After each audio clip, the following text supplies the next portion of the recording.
The readings for Sunday, March 5th. The Matins Gospel reading is from the book of Luke, chapter 24, verses 13 through 35. Now behold, two of them were traveling that same day to a village called Emmaus, which was 7 miles from Jerusalem. And they talked together of all these things which had happened.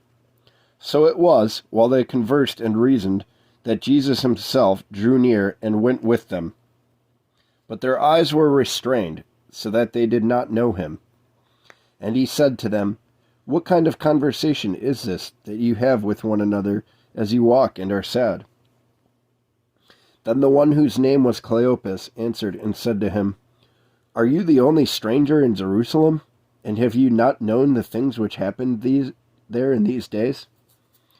And he said to them, What things? So they said to him, The things concerning Jesus of Nazareth, who was a prophet, mighty in deed and word before God and all the people, and how the chief priests and our rulers delivered him up to be condemned to death and crucified him. But we were hoping that it was he who was going to redeem Israel. Indeed, besides all this, today is the 3rd day since those things happened. Yes, and certain women of our company who arrived at the tomb early astonished us. When they did not find his body, they came saying that they also had a vision of angels who said he was alive. And certain of those who were with us went to the tomb and found it just as the woman had said, but him they did not see. Then he said to them, O foolish ones, and slow of heart to believe in all that the prophets have spoken. Ought not the Christ to have suffered these things, and to enter into his glory? And beginning at Moses and all the prophets, he expounded to them in all the scriptures the things concerning himself.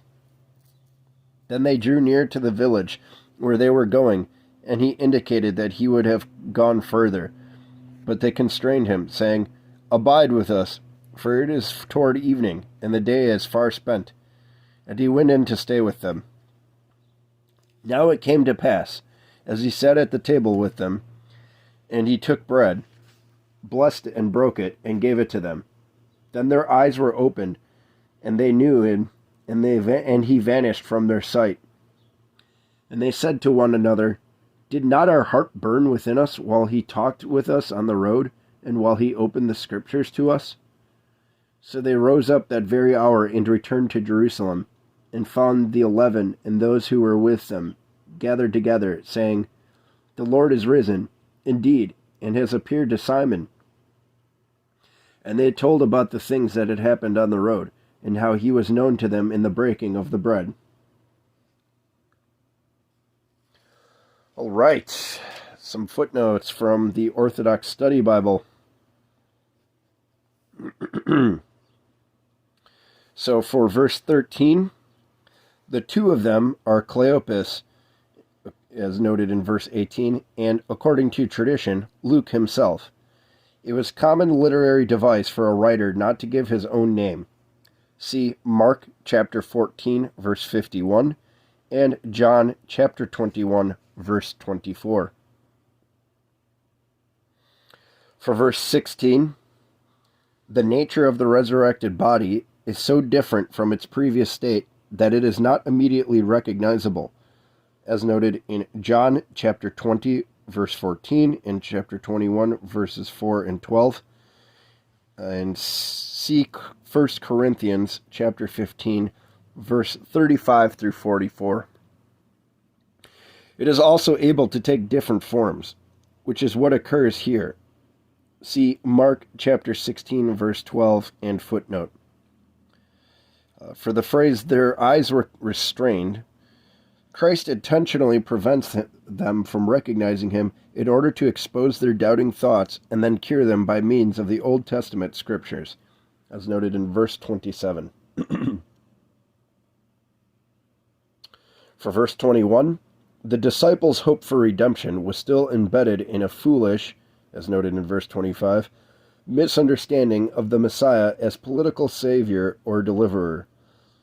With Christ's death, this earthly hope had been dashed.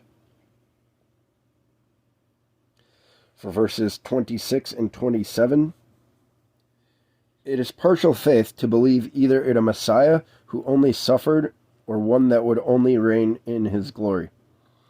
Complete faith sees the Messiah encompassing both.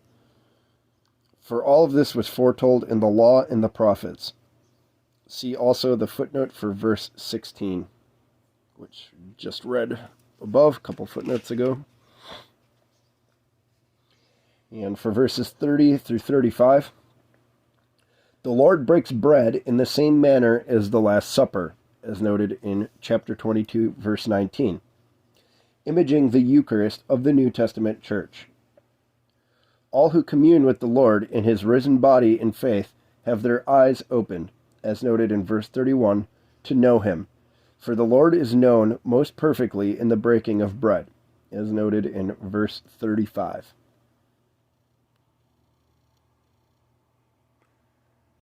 The epistle reading is from St. Paul's letter to the Hebrews, chapter 11, verses 24 through 26, and verses 32 through 40.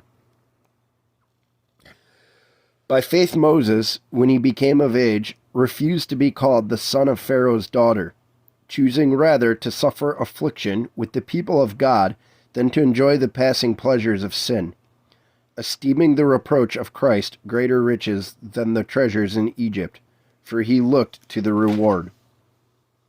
And what more shall I say? For the time would fail me to tell of Gideon and Barak and Samson and Jephthah, also of David and Samuel and the prophets, who through faith subdued kingdoms, worked righteousness, obtained promises, stopped the mouths of lions, quenched the violence of fire, escaped the edge of the sword, out of weakness were made strong, became valiant in battle, turned to flight the armies of the aliens. Women received their dead raised to life again. Others were tortured, not accepting deliverance, that they might obtain a better resurrection. Still others had trial of mockings and scourgings, yes, and of chains and imprisonment. They were stoned, they were sawn in two, were tempted, were slain with sword. They wandered about in sheepskins and goatskins, being destitute, afflicted, tormented, of whom the world was not worthy. They wandered in deserts and mountains, in dens and caves of the earth. And all these, having obtained good testimony through faith, did not receive the promise, God having provided something better for us, that they should not be made perfect apart from us. All right, got some footnotes from the Orthodox Study Bible.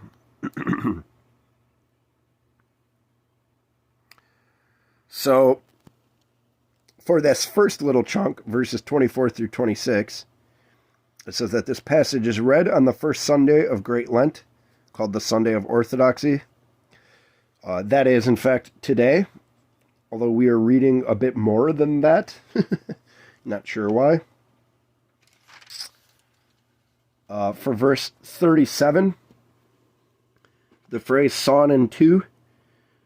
Some traditions say that Isaiah was killed in this manner by Manasseh. See, the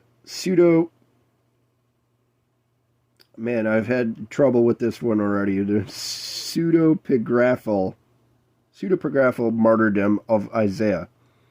See also 2 Chronicles, chapter 24, verses 20 through 22, Jeremiah, chapter 33, verses 20 through 23,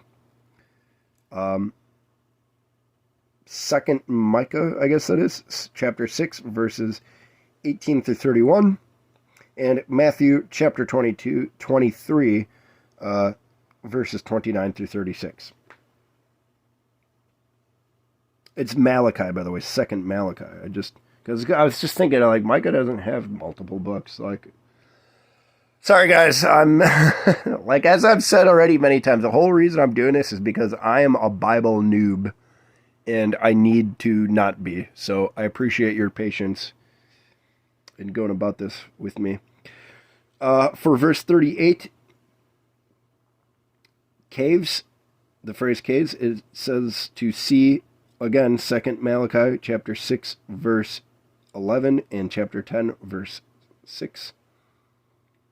And for verse 40, it says, see chapter 9, verse 15. Christ's incarnation and all that he accomplished for us in the flesh redeems the Old Testament saints, who by faith participate in his resurrection and his kingdom. The liturgical gospel reading is from the book of John, chapter 1, verses 43 through 51. The following day, Jesus wanted to go to Galilee, and he found Philip and said to him, follow me. Now Philip was from Bethsaida, the city of Andrew and Peter. Philip found Nathanael and said to him, we have found him of whom Moses in the law and also the prophets wrote, Jesus of Nazareth, the son of Joseph. And Nathanael said to him, can anything good come out of Nazareth? Philip said to him, come and see. Jesus saw Nathanael coming toward him and said to him, behold, an Israelite indeed, in whom is no deceit. Nathanael said to him, how do you know me? Jesus answered and said to him, before Philip called you, when you were under the fig tree, I saw you. Nathanael answered and said to him, Rabbi, you are the Son of God. You are the King of Israel. Jesus answered and said to him, because I said to you, I saw you under the fig tree, do you believe? You will see greater things than these. And he said to him, most assuredly, I say to you, hereafter you shall see heaven open, and the angels of God ascending and descending upon the Son of Man. All right, some footnotes from the Orthodox Study Bible. So for verses 35 through 45, so a little bit, few verses before where we started here today, the Lord's first disciples had been followers of John the Baptist. They were Andrew, as noted in verse 40, Simon, who is also known as Peter, or Cephas, as noted in verses 41 and 42, Philip, as noted in verse 43, Nathanael, as noted in verse 45, who is also known as Bartholomew, and an unnamed disciple, as noted in verses 35 through 40, who some fathers say was John, the author of this gospel. It was a common literary device for a writer not to give us his own name. See Luke chapter 24, verse 13. For verse 47, no deceit means both having a pure heart and being straightforward with others. I almost forgot too, by the way, guys. For this exact passage, verses 43 through 51, it mentions that this passage is read on the first Sunday of Great Lent, called the Sunday of Orthodoxy, and on November 14th, the feast of the Apostle Philip. We already did the latter, so of course that means today is the former. What do you know? For verses 48 through 50, what exactly occurred under the fig tree is not stated. St. John Chrysostom teaches this was the meeting place of Philip and Nathanael, as noted in verses 45 and 46, and that Jesus was praising Nathanael for being so diligent and careful in his search for the Messiah. Christ's foreknowledge and his ability to see into Nathanael's heart stir him to this confession of faith, as noted in verse 49. For verse 51, the title Son of Man is a title of the Messiah that had a level of mystery in its meaning, indicating a man of heavenly origin who would usher in the kingdom of God, as noted in Daniel chapter 7, verses 13 and 14. In an Old Testament prophecy, Jacob dreamed of a ladder connecting earth to heaven, upon which the angels of God were ascending and descending, as mentioned in Genesis chapter 28, verses 12 through 15. Jesus is this quote-unquote ladder who unites earth to heaven, and therefore is the Son of Man. Well, that's going to do it, everybody. Hope you have a blessed Sunday. Don't forget to bring an icon to church with you today. Have a thing blessed. Also, I just noticed that as of yesterday, we are officially halfway through a full liturgical year here. We've uploaded 180 some odd videos. So exactly 6 months. Woohoo! So halfway point.